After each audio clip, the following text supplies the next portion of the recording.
Welcome to Breaking Doctrine Foxhole Fundamentals, a U.S. Army Combined Arms Center podcast. The views and opinions expressed in this podcast do not necessarily reflect the official position of the United States Army, the U.S. Army Training and Doctrine Command, or the Combined Arms Center. Welcome to Breaking Doctrine's Foxhole Fundamentals, a U.S. Army Combined Arms Center podcast series that dials in on the practical application of tactics, techniques, and the big ideas in Army doctrine. Hello, I'm Lieutenant Colonel Nikki Dean, and today we're going to quickly discuss a change to the mission variables, best known by their mnemonic, METT-TC. As I'm sure everyone is tracking, or at least should be by now, we have a new FM50 Planning and Orders production. And there's been a small but not insignificant change, the addition of a parentheses I to the variables. The question now stands, why? And how do we use this tool that we've been so familiar with for so long? To answer these questions, I went back to the books and then dragged a fellow doctrine writer, Mr. Mike Flynn, who's been in the podcast previously, along to kind of talk about how this all works a little bit. And Mike is one of the original authors from FM50, both the new version that we currently have, as well as several versions that have existed previously. And he's held a myriad of different planner positions during his time as an infantry officer in the Army, before he came to CAD and before he came here to C2 Division. Mike, welcome to the podcast. Actually, welcome back. Well, thanks for being here, Nikki. I'm excited about talking about METT-TC. So let's talk about the variables first, so that way we kind of have a common understanding of what the variables are and how they are used. Can you give us a quick definition and then also a quick explanation of how you see them being used? Yeah, so I'll just kind of, instead of like the formal definitions, but the mission variables is a grouping of categories of information, and it's that information that is most critical to a mission. And you use the word mnemonic, and I didn't even know what that word meant till about like 10 years ago when I heard it here in talking with an editor. So the mission variables has a mnemonic, which means basically a memory aid, an acronym that serves as a memory aid. And the memory aid or the acronym for mission variables is METT-TC. And, that stands for mission, enemy, terrain and weather, troops and support available, time, and civil considerations. And so these are categories of information that we use to remind us as a memory aid for analysis of any operation. So these are the major categories that we want to think of when we're analyzing, but then also we group them. We group information in these categories, and a perfect example of that is like in op order. So you can track where METT-TC goes in an op order. Under paragraph 1, situation, you got friendly forces, so there's your troops and support available. You've got the enemy under situation, so there's the E. You've got civil considerations in paragraph 1, which is situations, there's the C. Paragraph 2 of the order is the mission statement. There's the M. Which one did I miss? Terrain and weather is paragraph 1, situation. So we communicate, and where's time? So I forgot time there. Time is communicated in the op order into coordinating instructions, and in that, the operational timeline. So we not only use these things to help us understand the situation in mission analysis of planning, but then also to group information and express it in an order. So how long have we had the mission variables as part of our Army doctrine? So the mnemonic might be new, but like you can trace the ideas of what are those important aspects of an operation that you need to consider. You can trace it way back. You can trace it all the way back to our very first doctrinal publication, which was the 1905 Field Service Regulation. And in there, they talked about the commander's estimate of the situation. And there's a discussion in there, what are the important things that the commander does in estimating the situation? And of course, the mission, the enemy, and the terrain at that time was the emphasis. So I think, Nikki, you did some research. When was the first time we actually codified METT? What was that? When was that time frame? So it looks like you're absolutely right. We talked about related factors in FM 100-5. And this was In 1968, when I started to find discussions, very pointed discussions about weather, climatology, terrain, governments, and populations, which kind of binned underneath this idea of civil considerations. And then it looked like in 76, 82, and 86 versions of FM 100-5, there was no overt mnemonic use of the mission variables. But yet again, you still have those very consistent conversations and factors that are discussed throughout the text. This idea of the environment of combat, which would include things like weather, climate, the effects of terrain, all of it. There were considerations and planning for operations when a mission was actually designated, and now we begin this whole process of understanding through mission variables. METT-TC really comes into the actual doctrine, the real discussion and text that we have in 1993's version of FM 100-5. And that's exactly where I found it. And at that point, it was METT-T. And the C gets added as a civil considerations in about 2001's FM 30. Like I said, it's kind of despite the fact that we talk about all these related factors covering government and populations during the entire time since the 60s and the 70s as well, which makes sense based off the experiences that we were having and the conflicts that we were writing about in that era. It makes sense, at least to me anyways. Yeah, I think so. When I remember, so most of my career when I was active duty, it was METT-T. And I remember when the C came in, METT-TC came in 2001. And I remember kind of scratching my head, what is this civil considerations? What are we talking? Why did we add the C? And, then I came to doctrine. And I came to doctrine right about the time when civil consideration was added. But as you were saying, it was kind of based on some experience. So if you think of what was happening in the 90s, after Desert Storm, when we had Somalia and Bosnia and Haiti as a humanitarian assistance operations, a lot of people were talking about this factor is very, very, very important that we need to consider, in our operations. And so we added the C. And there was some consternation from the field, at the time, like, why are you adding the C? But now, everyone right now at this time, METT-TC is just, everyone's comfortable with it. So that's interesting, adding the C there in 2001. Yeah, I can't but wonder when I was doing that reading and I was unpacking the timeline of how the mnemonic came to be. We were talking about these sort of considerations back then. And I know everybody now keeps saying, well, if we have to go to armed conflict, and the worst case of armed conflict is large-scale combat operations, will civil considerations even be a thing anymore? It was a consideration even then when we were talking about airline battle, beginning with active defense in 76 and airline battle throughout the 80s. That was still a discussion because we were talking about governments and populations and recognizing how incredibly influential and important that can be on any mission and any echelon. And I think we can trace that through just the history of our operations as an Army. You can go down to World War II and just think about the Army in Europe that was behind the armies that were fighting and the governance associated with that and the civil considerations. We fight among populations, and we've been doing that probably since history. So I think it was an important add. What's the phrase, war is an inherently human thing? That's populations. So here is one thing that I know is going to get asked. And as a matter of fact, just for some backstory, I dropped a question on my Twitter feed that dealt with, do people recognize that since May, we have had this additional parentheses I, but I also asked another joking follow-up. Well, what about PMEZ PT? Those being the operational variables, to see, how many folks actually recognize the difference between mission and operational variables. So how do operational variables and mission variables work with each other? Do they work at all? What's the difference? Just so we can set that question aside, we'll deal with PMEZ PT at another time frame. Sure. So we're going to come back to the recent add of informational considerations of METT-TC and now why we added the parentheses I. So we'll come back to that. But first, as you just said, let's talk about what's the relationship of the operational variables with the mission variables. So just some quick history. So in 2006, Joint Doctrine JP30 introduced this idea of an operational environment. It formally introduced that idea.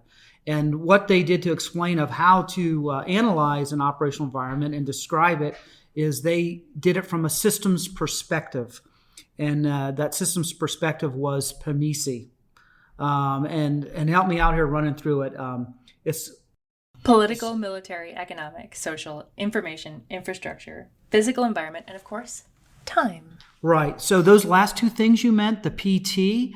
Now, when the Army, so Joint Doctrine did this in 2008, the FM 3.0 edition of 2008, it adopted the operational environment as a thing, but we added two variables, physical environment and time, to the other aspects of PMEC. And so those are the operational variables.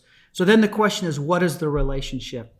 So first you got to start with, okay, what's the difference between what is an operational environment? And so the operational environment, and I'm not going to read the definition verbatim, but it's basically all those conditions and circumstances that bear on a commander's decision. And so an OE is not bounded. It's not an AO. It's not a boundary. It helps you think through those things inside of your AO and things outside of your AO that could influence your decisions. And that's why the OE came in. So the Army adopted that as well. And so basically how we talk about the relationship now between the operational variables and the mission variables is initially when you're starting to think about an operation, you can think about it through the lens of PMEC. And those provide some broad understandings of your operational environment. But when you're assigned a mission, so now all of a sudden I actually am told to do something, and normally I'm associated with giving me an area in which to do it, I translate that information into the mission variables. And so you're using that information kind of that you may have been studying or a part of, and now we can focus it in onto the mission variables. And that would be METT-TC, and we're adding the I to that. And everything is in relation. Those other things, enemy, troops, terrain, time, is in relationship to the mission you were assigned. And so that's that translation happens between the operational and mission variables. So real quick, if you're listening and you really want to know more about how PMEC PT works, you can go check out How Do You Analyze an OE? And it's specifically in JP 2-01.3, or if you're on the Army side and you want to focus solely on Army doctrine, you can use ATP 2-01.3, both of which cover the idea of preparation of the battlefield and the analytics in that way. But now it's time to ask the real question. What is an informational consideration as we define it in FM 5.0, which is going to be reinforced by the big book FM 3.0 operations? What is an informational consideration, and how can we dig into this and apply it to the mission variables that we use? So the Army for a long time has recognized that information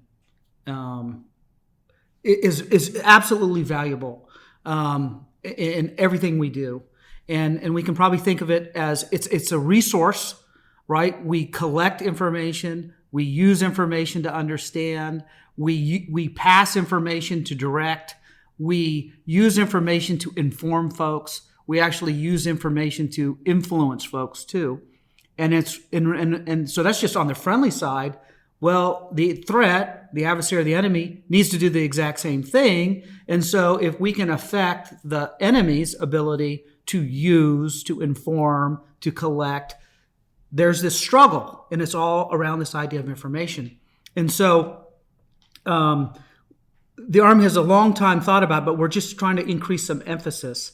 And so the FM 3.0 is going to be produced, and it's going to be talking about a different way to think about the operational environment by three dimensions: the physical, human, and information dimensions.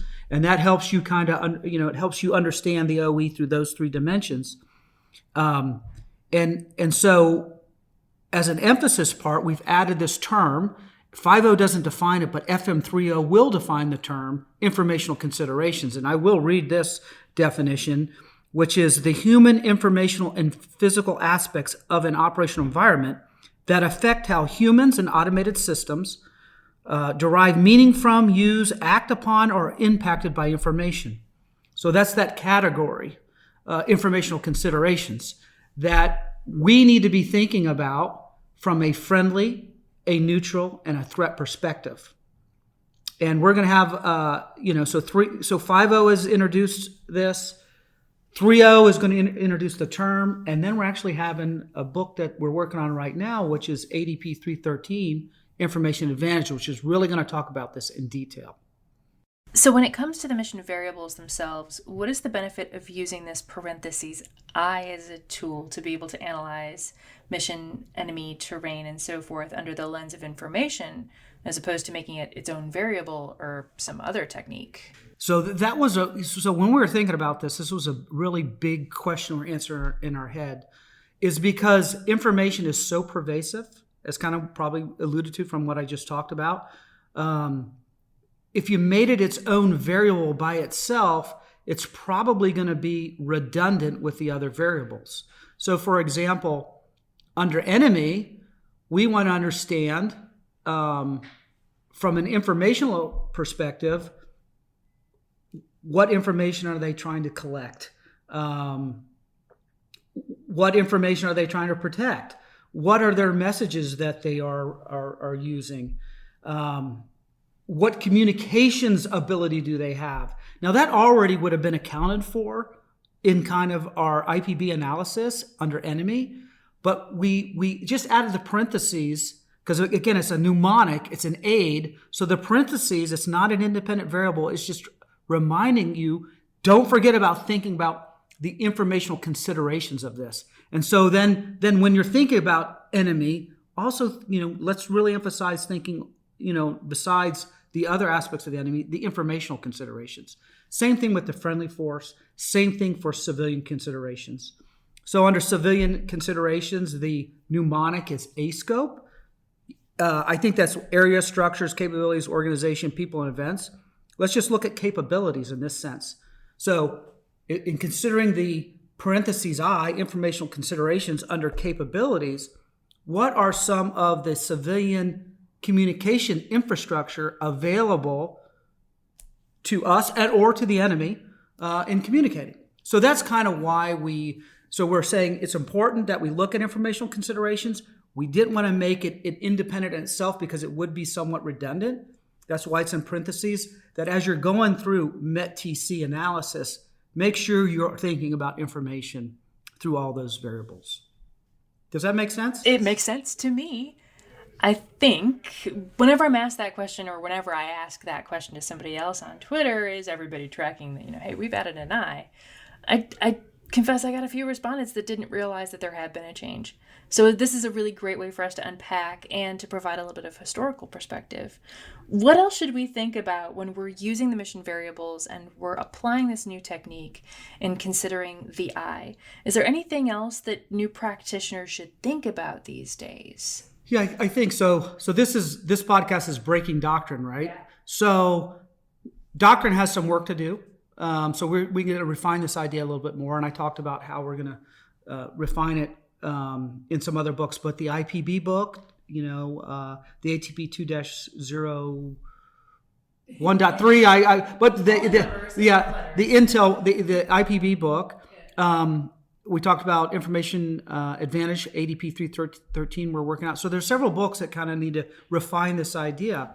But I would say a good start right now is in the new FM50, Army Planning and Orders Production, which we just published.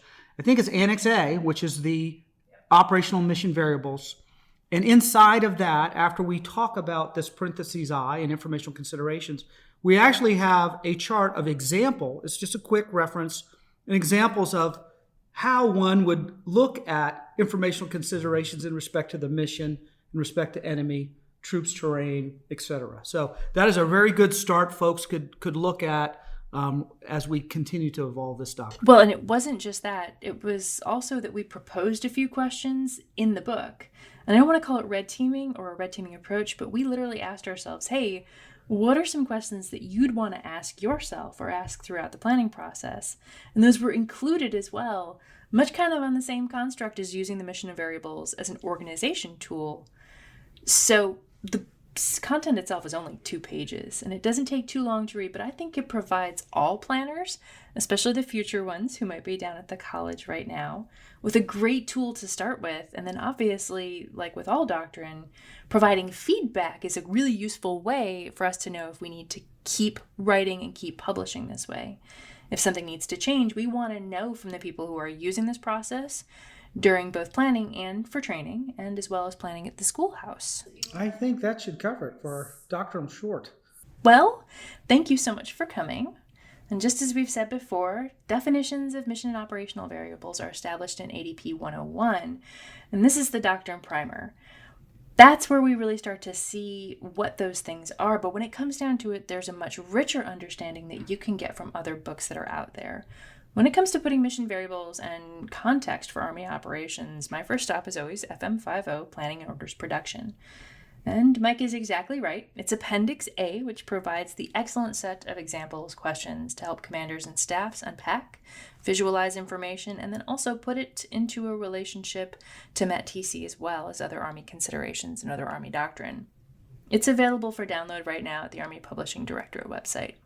Our production today here at Breaking Doctrine and Foxhole Fundamentals is coordinated by Mr. Ted Crisco, and our editing and sound is provided by Captain Wyatt Harper. Foxhole Fundamentals is part of a special series of our original Breaking Doctrine podcast. If you enjoyed today's episode, please consider subscribing to Breaking Doctrine. And you can also follow us on Facebook and Twitter at U.S. Army Doctrine for updates from the Combined Arms Doctrine Directorate. Finally, the views and opinions expressed in this podcast do not necessarily reflect the official position of the United States Army, the U.S. Army Training and Doctrine Command, or the Combined Arms Center. I'm Lieutenant Colonel Nikki Dean, and this has been Breaking Doctrine's Foxhole Fundamentals.